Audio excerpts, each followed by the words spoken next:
काशी से उठे ज्ञानवापी विवाद से केरल तक विवाद और नफरत का जहर फैल रहा है। नफरत के नए अध्याय के पीछे है पीएफआई यानी popular front of India, Bharat का वही मुस्लिम संगठन जो हिंसा और दंगों के बाद सुर्खियों में आता रहा है, जिस पर कई राज्यों में प्रतिबंध भी है, दक्षिण में जिसका बड़ा जनाधार है। ज्ञानवापी मंदिर मस्जिद विवाद के विरोध में पीएफआई ने केरल के अलीपुझा में सेव द रिपब्लिक नाम से एक मार्च निकाला, लेकिन इस मार्च में नारे लगे hate the Republic type. PFI के मार्च में एक बच्चा नजर आया जो नारे लगा रहा था।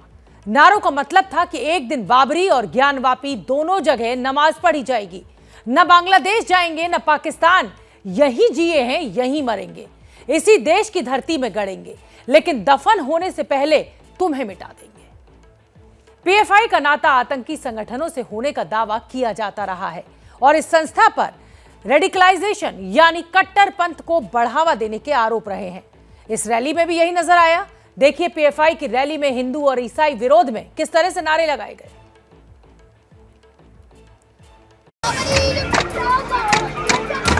इंशाअल्लाह और बच्चों संगीगले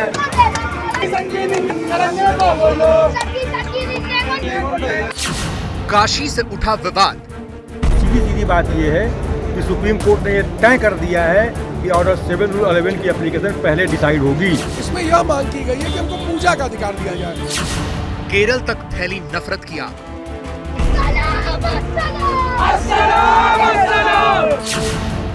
काशी में वार पलटवार।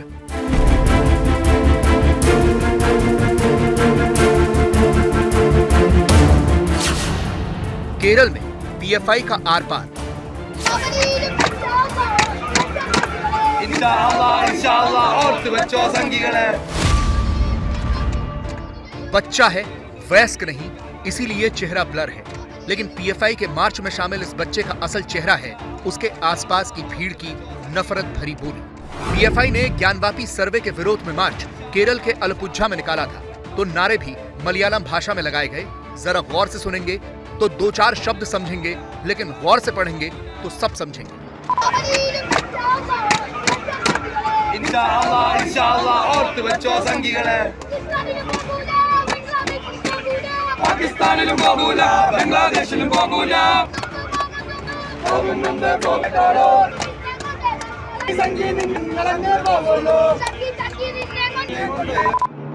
नफरत के कंधों पर सवार इस बालक के मन में घृणा और बैर भरा गया है।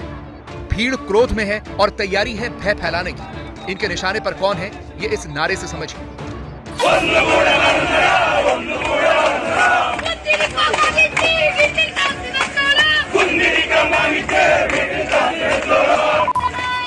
नारे में कहा गया है कि अंतिम संस्कार का सामान जुटाओ, फूल जुटाओ, चावल तैयार रखो, धूप लोबान सबका इंतजाम करो। शनिवार को पीएफआई के मार्च में हिंदू विरोध में नारे लगाए गए। नारों के जरिए हिंदुओं को मारने की धमकियां दी गई। ईसाइयों के विरोध में भी मार्च में नारे लगाए गए। गैर इस्लामिक लोगों को कहा गया कि वैसे जिए जैसे हम आपको जीने के लिए कहते हैं। अगर केरल में रहना है तो हमारे हिसाब से रहना होगा, सभ्यता से जिए, वरना हम जानते हैं कि आजादी कैसे लागू की जाती है।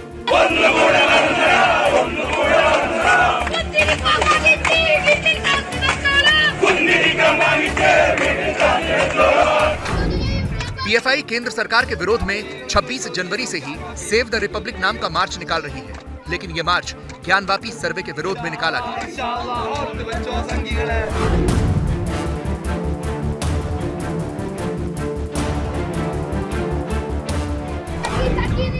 केरल के अलीपुझा का ये वीडियो सोशल मीडिया पर वायरल है और विवादित भी।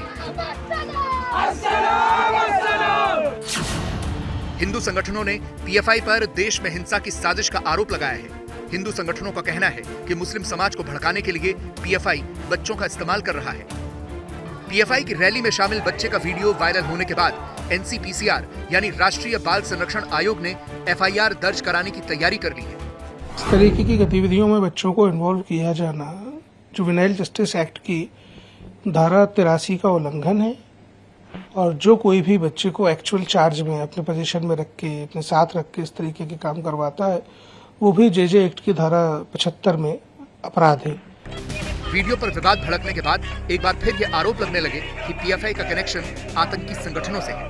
ये पीएफआई सदैव अलगाववादी संगठन ही है और आतंकवादी संगठनों से इनके प्रत्यक्ष अप्रत्यक्ष रूप से इनकी मिली भगत है। 2024 तक जब तक लोकसभा का चुनाव नहीं हो जाता है, पूरे देश के माहौल को बिगाड़ने का प्रयास किया जाएगा और ध्रुवीकरण की राजनीति होगी। तो ये सब सोची समझी साजिश के तहत हो रहा है। राजनीतिक हित के हिसाब से अपने अपने दावे हैं, लेकिन सच तो ये है कि जब भी देश में कोई बड़ी हिंसा या बड़ा दंगा भड़कता है तो साजिश के पीछे पीएफआई का नाम भी उछलता है। सीएए एनआरसी के हिंसक विरोध प्रदर्शन की साजिश में पीएफआई का नाम आया। फरवरी 2020 को दिल्ली दंगे की साजिश का आरोप पीएफआई पर लगा। फरवरी 2021 में यूपी पुलिस की टास्क फोर्स ने दावा किया कि पीएफआई को दूसरे देशों की खुफिया एजेंसियों से फंडिंग होती है। जनवरी 2020 में ईडी ने जांच के बाद दावा किया कि पीएफआई के खातों में विदेशों से फंड आता है। दिसंबर 2019 से जनवरी 2020 के बीच पीएफआई के खातों से करीब 1.5 करोड़ रुपए निकाले गए थे। जनवरी के महीने से ही देश के अलग अलग इलाकों में सीएए के खिलाफ विरोध प्रदर्शन तेज हो गए। कर्नाटक के हिजाब विवाद में हिंदू संगठनों ने पीएफआई पर मुस्लिम छात्राओं को भड़काने का आरोप लगाया। रामनवमी और हनुमान जयंती पर हुई हिंसक घटनाओं के पीछे पीएफआई का हाथ होने का अंदेशा जताया गया।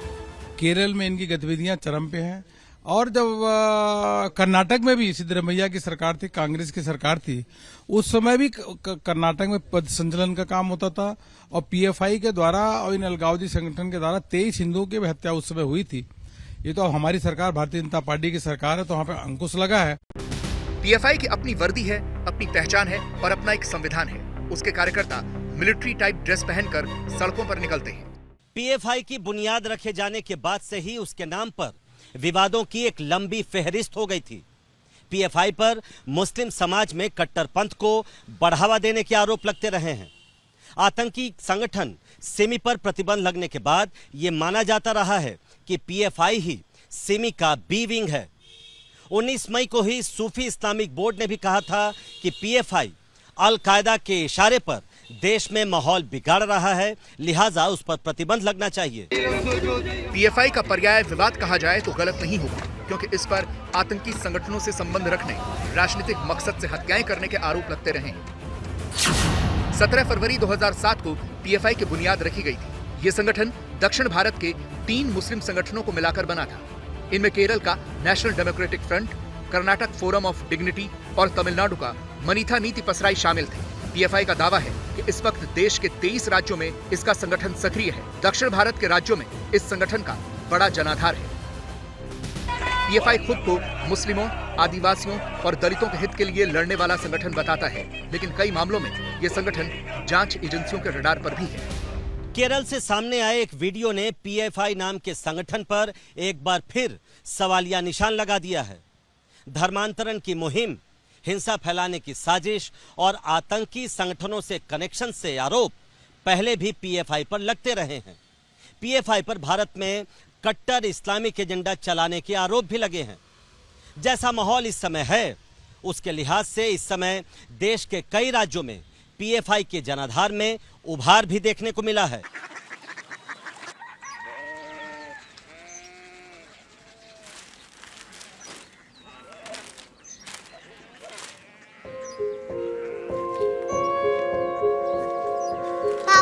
बाबा कोरिया सिटी जानी ना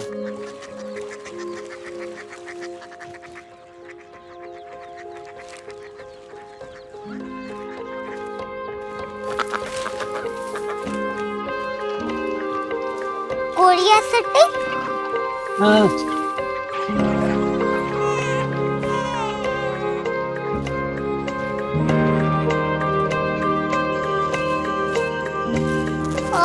कोरिया सिटी कहाँ पे है? शहर अंग्रेजी लगे हैं।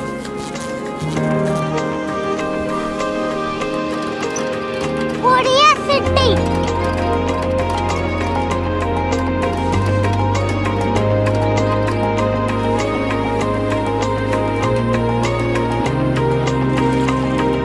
वो बहुत दूर है।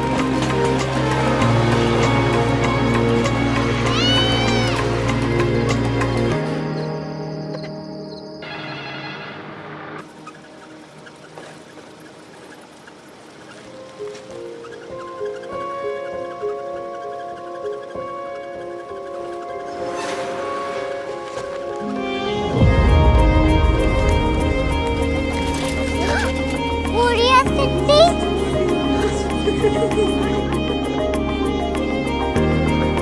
दुनिया को बोलना नहीं, कुछ लोग बड़े होते हैं। क्यूरियोसिटी कहाँ है? प्रोफेसर साहब को पता होगा। हो, ये छोटा वाला ग्लोब लगता है और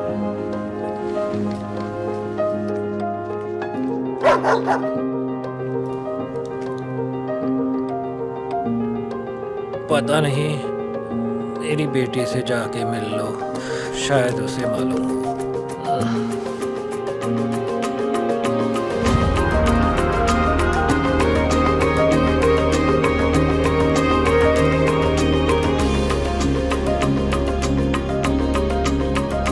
हाय,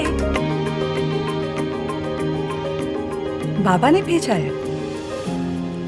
कम हियर। क्यूरियोसिटी क्यूरियोसिटी नहीं, क्यूरियोसिटी। वो क्या? That's what brought you here. जो तुम्हें यहाँ तक ले आया। क्यूरियोसिटी।